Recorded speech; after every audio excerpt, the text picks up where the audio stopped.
Hi, very good afternoon to you. It's Jim from maverickstar Observatory. Wanted to cover just a few things of interest that are currently, bobbing up on the topics of, current debate at the moment.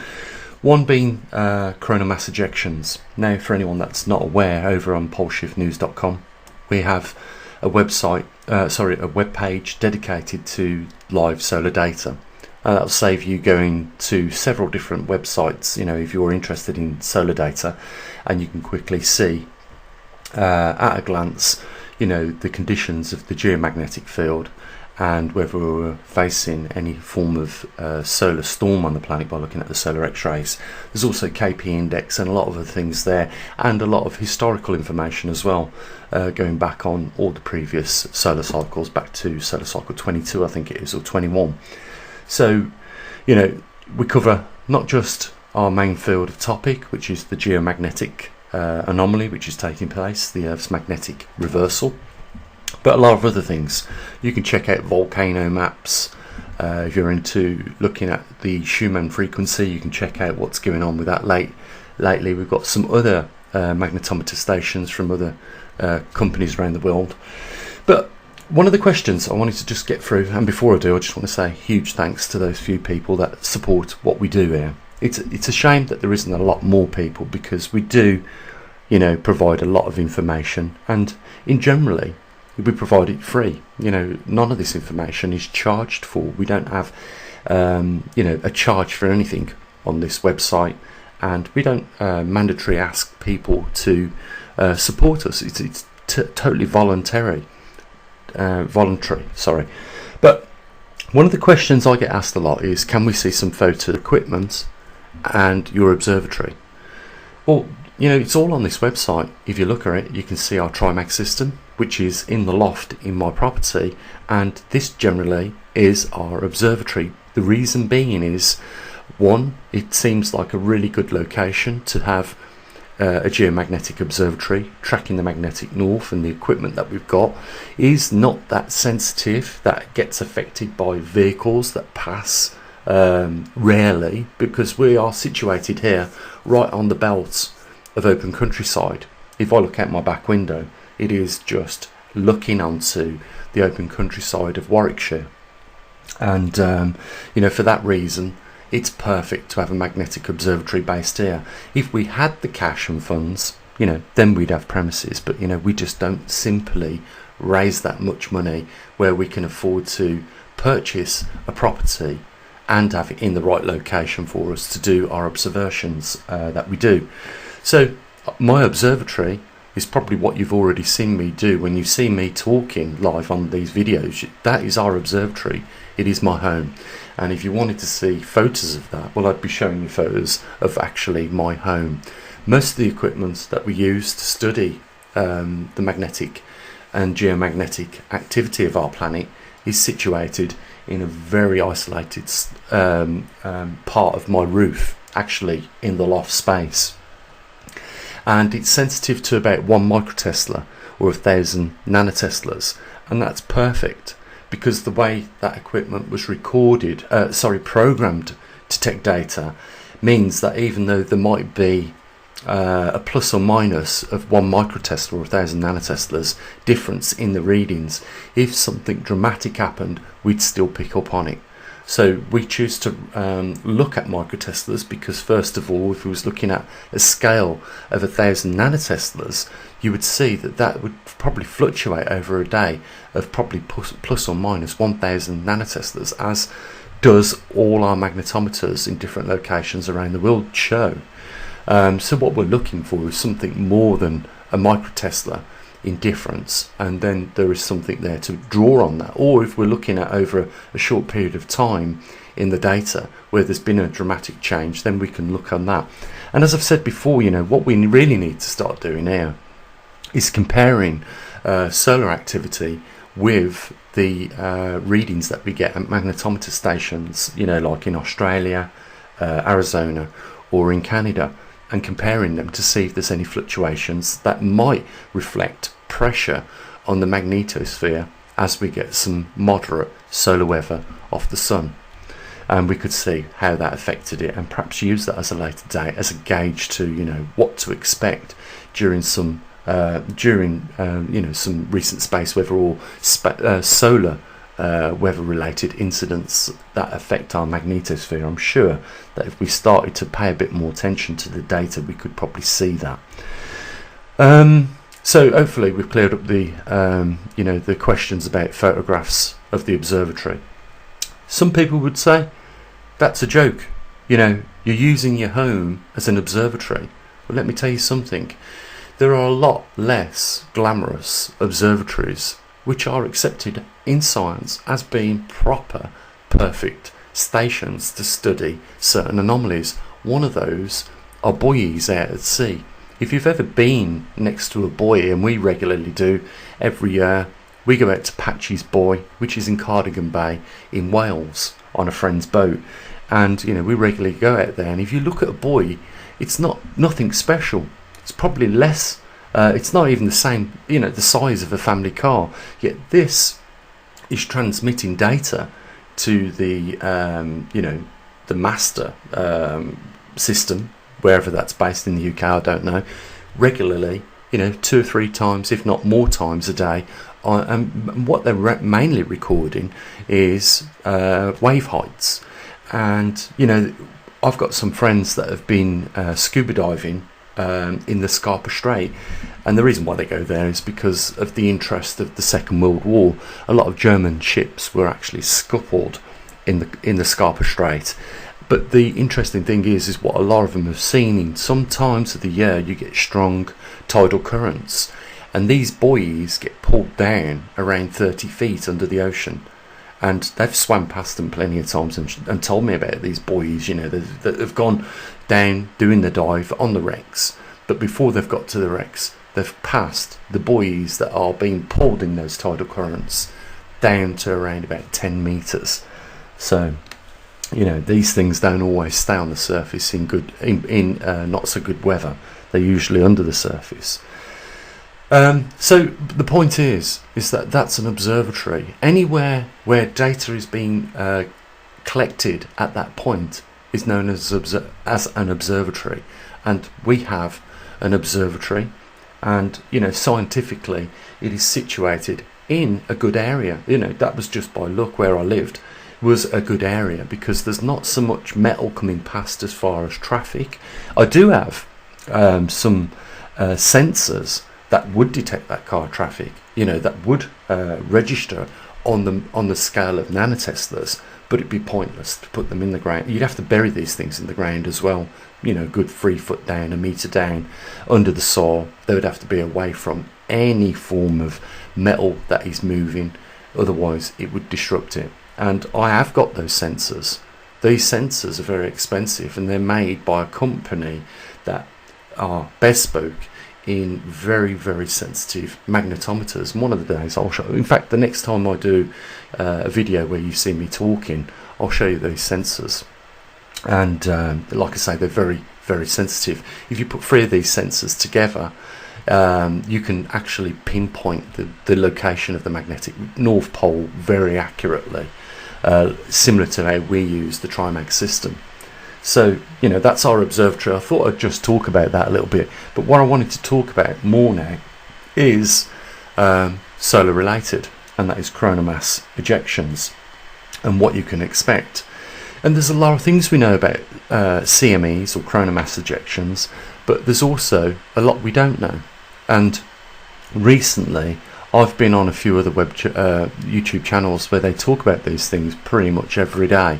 But they talk about also in their discussions cycles, and you know, they which I'll show just briefly a slight slideshow of what they're talking about, and we'll discuss it. But how do you, in the past Earth history, detect CMEs? That's one of the questions I was thinking about, because is there something we could study that would show us whether these cycles was actually true? I mean, according to this, let's have a look at these cycles just briefly, and we'll talk about it a little bit more.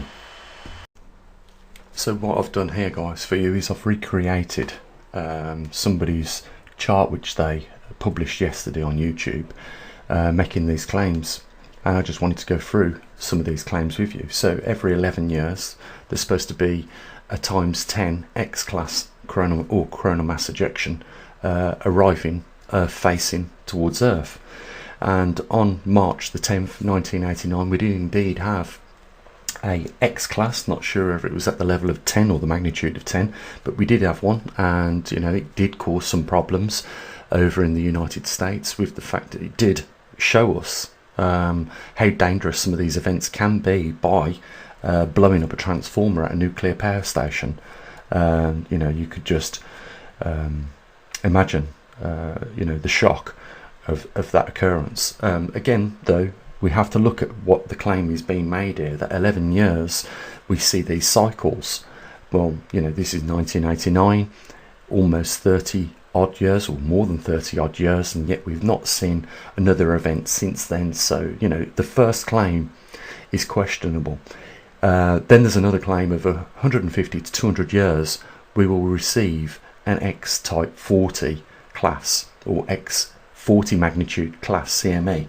Well, if we go back, there is the Carrington event, and this can be shown. We're not sure again of the magnitude of coronal mass ejection that came off the sun, but we do know there was an event at that time. The level of technology was only to the level of telegraph poles, but around the world there were reported sparks, interference with those. So again, showing us that coronal mass ejections can wreak serious problems on our technological infrastructure. Even going back to 1989 event, which is the most recent large magnitude of CME, there wasn't that many satellites in the lower or upper orbit around our Earth, and so we don't know the full extent of how they can be interrupted.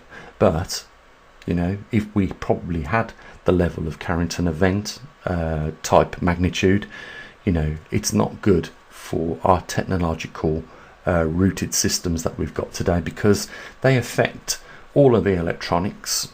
And in some cases these electronics, like we saw in the 1989 event, can disrupt nuclear power stations.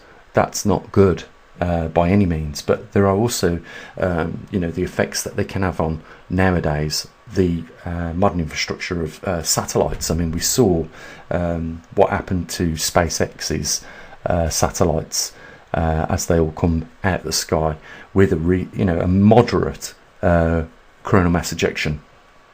So we can see how directly they can interfere with satellites and modern technology, but also we could go to the levels of in hospitals, life-saving equipment could be affected. So I will agree on one thing: there isn't a lot of money invested in the prevention or protection of these systems that we've got today, and yet the whole world relies on these. As for all the other claims, there is no evidence of a 1,000 to 200 year, 100 times magnitude coronal mass ejection.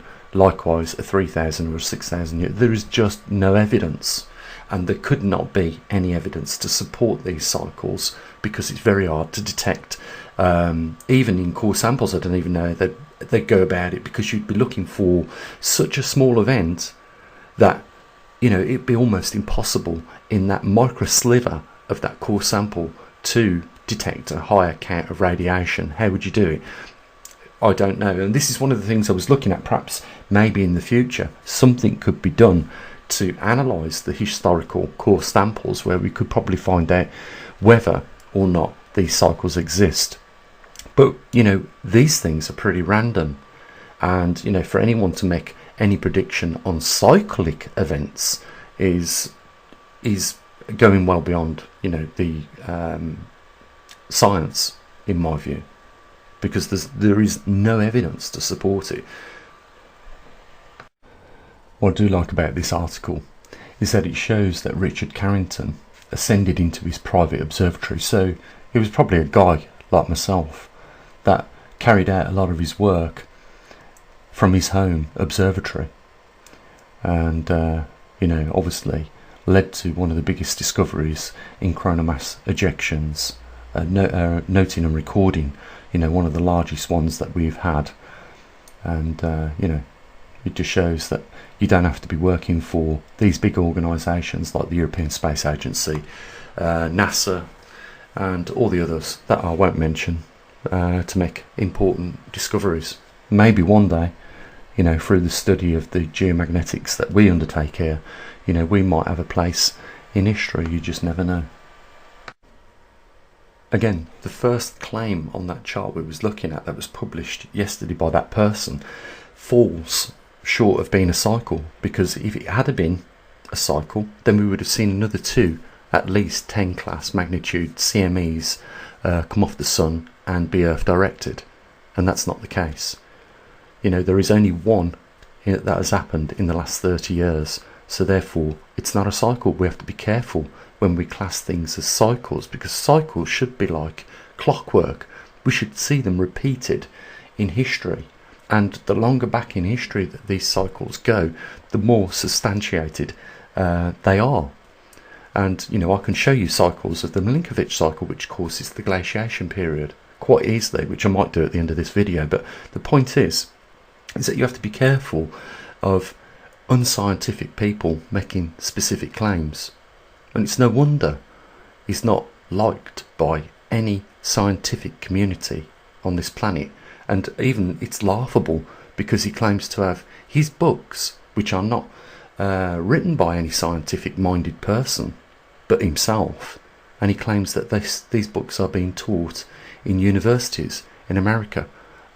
I don't know any university that would publish a book for the students to learn by that wasn't written by a person that was experienced in that particular field. You know, you might think I'm making claims there, but he even says so himself. Like I say, he even admits to himself and others that he's one of the most hated people in science on the internet, and I'm not surprised, because he's always talking about matters that he's not qualified to talk about, and that is going to ruffle up anybody in the scientific community. You know, because especially when you have an audience of 550,000 people and you're leading them down roads that don't need to be going down, you're digging holes you don't need to be dug, you know, you're going to get hated by the scientific community. I mean, I just want to ask this question: would you ask a dentist to service your car? Would you ask a pilot to renew your conservatory? You know, it's no wonder why he's not liked, especially when he comes out attacking people that are scientists and are in the scientific community, you know, going about the scientific method way instead of regurgitating. He's one of the biggest regurgitators on YouTube. This guy just goes over to websites like NASA, collects his data, brings it back, does a daily video, and adds his 50 pence towards that. And that 50 pence isn't coming from any scientific field. So I'm not surprised he even admits that he's hated by the scientific community, because he doesn't have his own observatory. If he was dedicated, he would have a solar observatory and say, this is what I even go to, you know, these lengths to show you that some of the claims I'm making could be accurate. But he doesn't even do that. To my knowledge, I don't know what measuring devices he actually has got and how beneficial they are to even his own topic. So, whatever it was that made me get under the skin of this guy to the point where he had to produce a lot of false allegations about me last week is going to be his downfall on YouTube. Because if I got under his skin last week, I'm going to be like a wart on his face for the coming next year at least. Because every time this guy makes a claim, I'm going to fact check it and I'm going to publish the results, and eventually, hopefully, people will see why you don't use a dentist to service your car. And you know, if you're going to give anyone any respect, at least give it the right people that are going out there, going to the extremes of building equipment to monitor the topic they're talking about. I don't think anyone can put me down unless, like this guy, you're going to make a lot of false allegations about. And I will say one thing: where was his evidence of even those claims he made about me?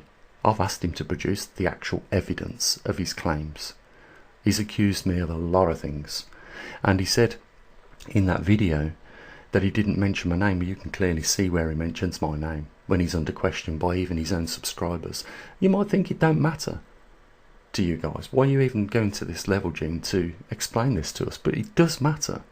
You know, when you've put a lot of effort, a lot of your personal time, a lot of your personal money, and money of other people's into something, and somebody comes along and kicks mud up your efforts, kicks you in the face, it's not nice. You know, we've got a problem about people these days making such allegations. Just to mention one, very famous one recently, where his wife accused him in a publicised courtroom. I'm talking, of course, that marriage breakdown of what's his name? He done Edward Scissorhands. I can't think of his name now, but he also does the Savage advertisement as well. Oh my God, I can't remember the actor's name. But you know, we saw the damage caused by that woman making those false allegations against him, and we saw at least there was a bit of justice. But you know, the damage caused to his reputation will be long into the future, you know, because people will remember those allegations made against him. And you know, we've got to stop this, because the moment somebody makes allegations, the damage starts to be caused. And you can tell I've obviously been speaking to legal people about this matter, because I was going to show this person, you know, a lesson, and I've been advised not to even bother. You know, it'd be an international court case. We'd have to employ solicitors in the United States to handle him. So, you know, when you look at it and all the costs involved, it just isn't worth it. Not that I've got the funding to do it, but you know, this is a bigger problem than just here on YouTube and our things. You know, the problem of people making false allegations destroys people's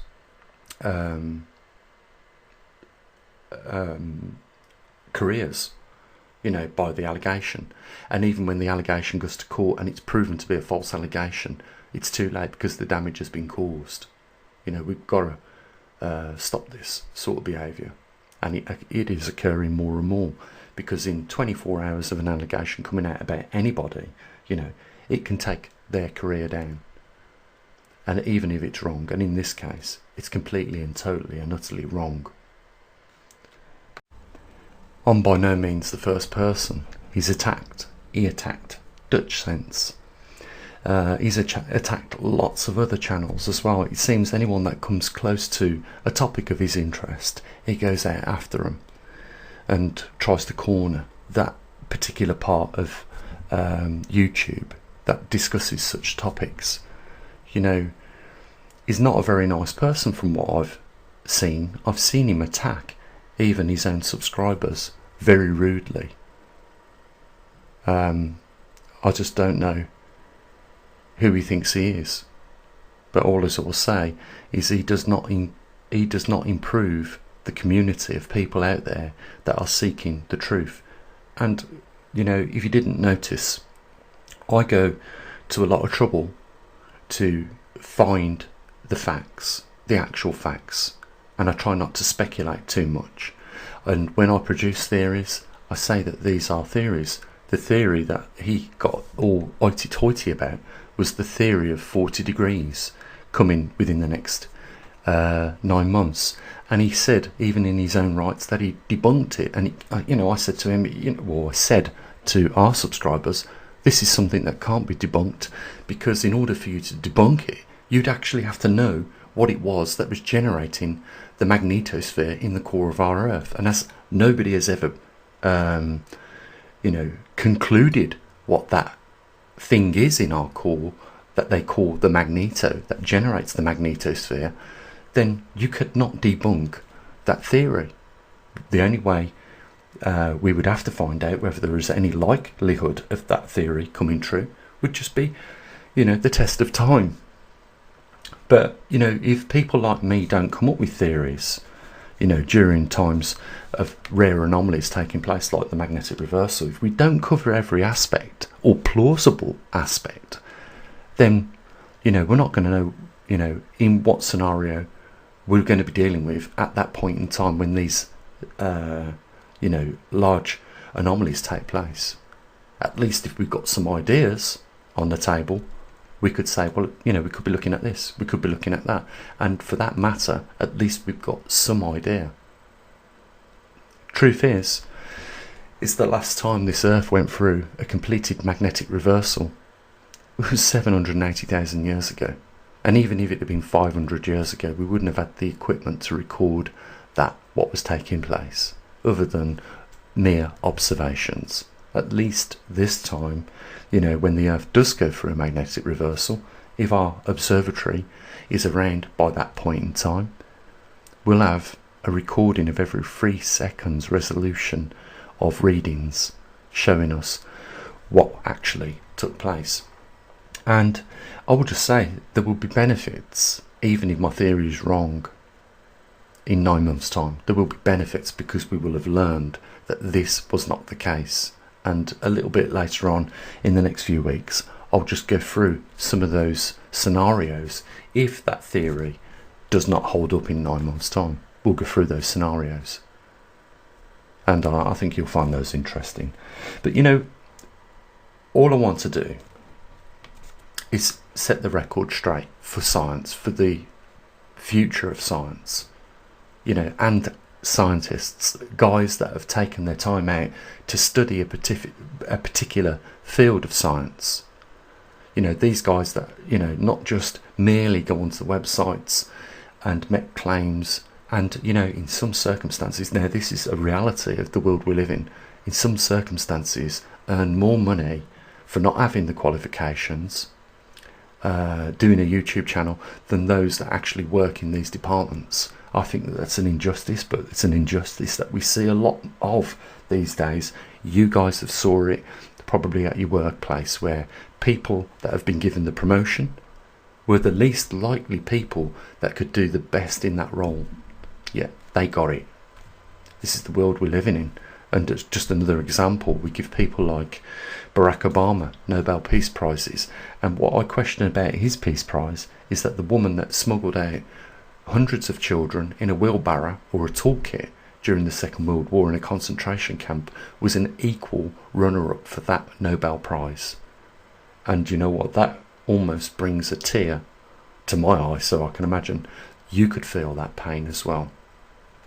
Barack Obama got the Nobel Prize, not that woman that saved hundreds of children's lives through smuggling them out in the toolkit that she had in that concentration camp, risking every time she did that her own life. Another Nobel Prize, which was wrongfully given out, was to now, and proven to be that point, Al Gore. Makes my blood boil. There was a point in time when I studied science, I'll be honest with you guys, I'll level up on there. I didn't ever expect to specialise in a specific area when I studied science. I just loved it. I thrived on it.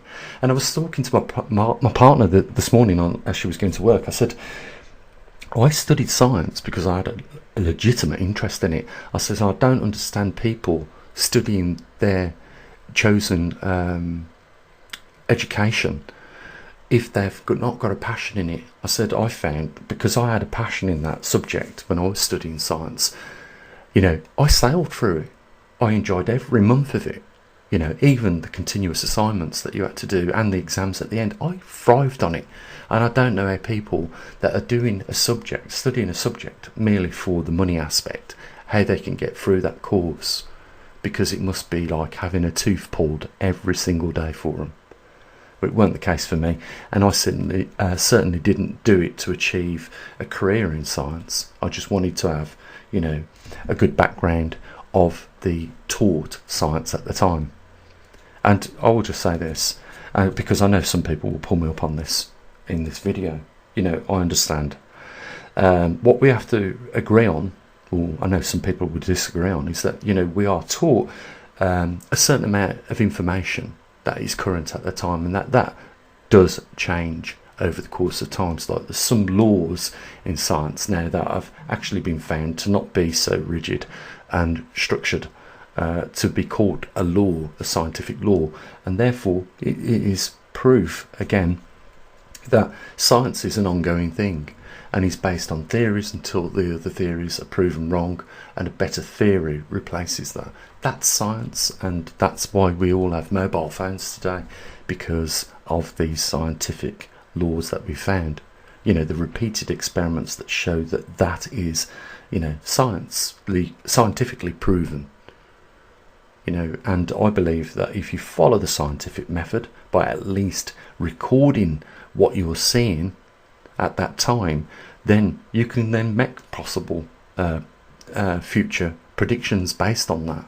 That's science, and you know, I suppose that most of you guys already know that anyhow, but we shouldn't beat down people over having theories, because at the end of the day all that will do is stop people stepping up to the line with their theory, because they'll be in fear of being ridiculed for it, and that's not how you progress in science. You know, the world is in a terrible state. I think you'll agree with me. You know, a lot of the world's wealth goes into areas where it shouldn't do, and you know, one of those areas where it's not really getting funneled into anymore is science. And the other biggest thing that we've got is that through the pressure of not allowing alternative views that we saw, you know, you can't these days have an alternative view on climate because you'll be ridiculed for it. People have lost the jobs for it. People have lost the pensions for it. You know, that just shows us what a sad day and time we're actually living in, on top of all the other things that we've got. And you know, I could go on and on and on, but I think you get the idea of you know, what reality we all face is. We do ask for people to support us at this observatory, and it would be great if one day we got the level of support where we could buy actual premises, but it's not necessary, because as always with whatever we've had given us, we've always put to maximum usage, and you know, that has led to us having equipment in the field around the world, different locations. And you know, here at our observatory, albeit our private observatory, having a trimag system and a magnetosphere sensor that we can measure using the scientific method to calculate the true position of the magnetic North Pole as it is. So you know, there's a link down there if you want to help support us. It's not mandatory. We hope that you know, you do, because you know, what we're doing here is honest science, nothing less, let's say. Guys, you have an amazing day. As always, bye for now.